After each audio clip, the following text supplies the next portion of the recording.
I don't really have a direction for this one. So I'm just going to talk about food.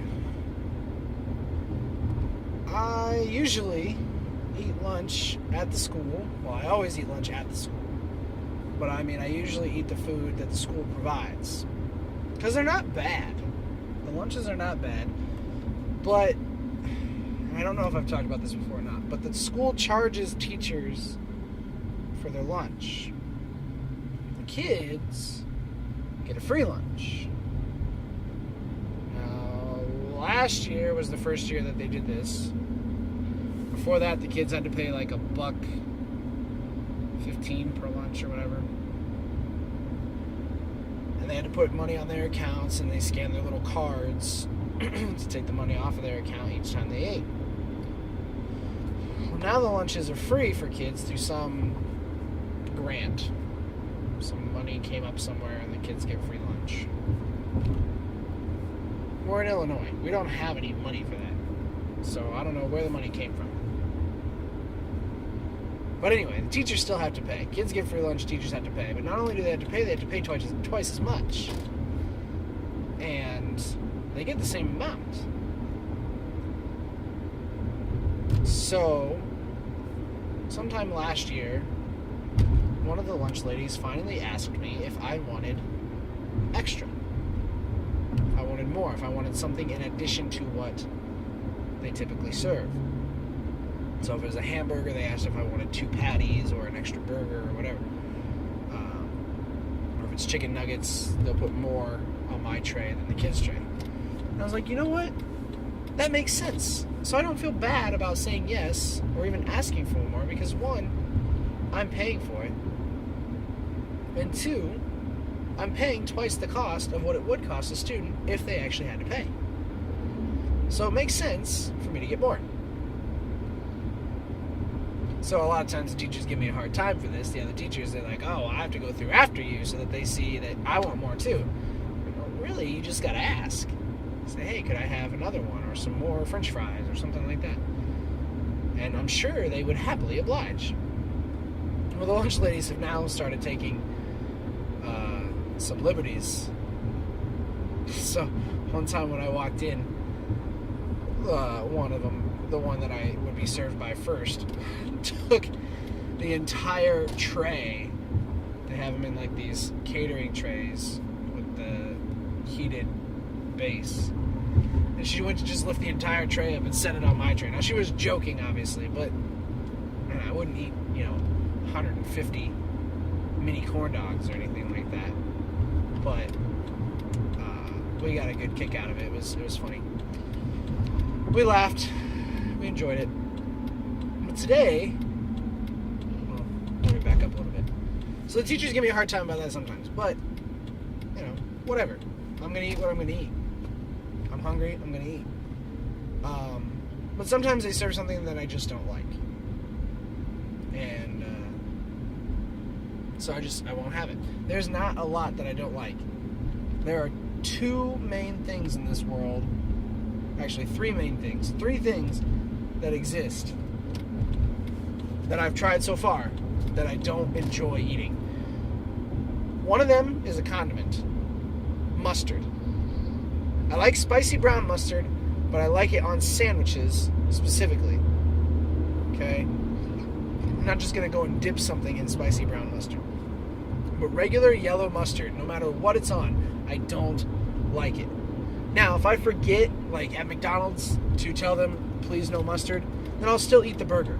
Because honestly, you can barely taste the mustard. I'm not that delusional that I think like, oh, even the littlest bit of mustard is going to make me sick or I'm going to notice it or whatever. That's not a big deal. But if I have the opportunity to avoid mustard, I will. The second thing is water chestnuts. You may not be familiar with water chestnuts, and that's a good thing, because they're disgusting. They usually come in Chinese food, and I like Chinese food.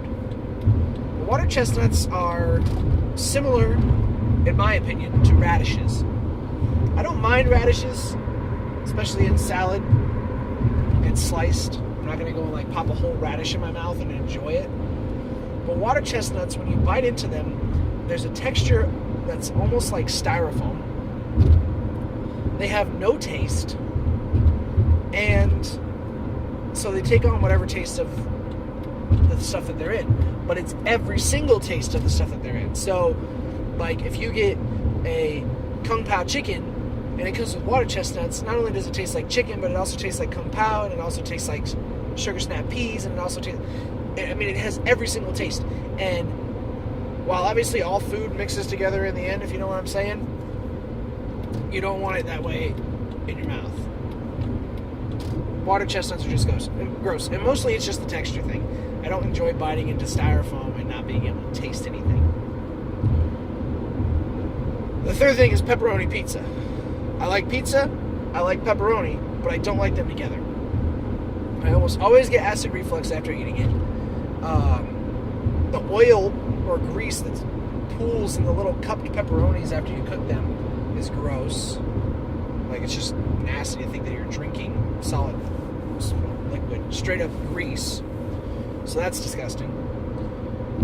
And it just, pepperoni pizza makes the pizza taste like cardboard. Like, people talk about how pizza tastes like cardboard, like especially frozen pizza or delivered pizza that's been in the box too long.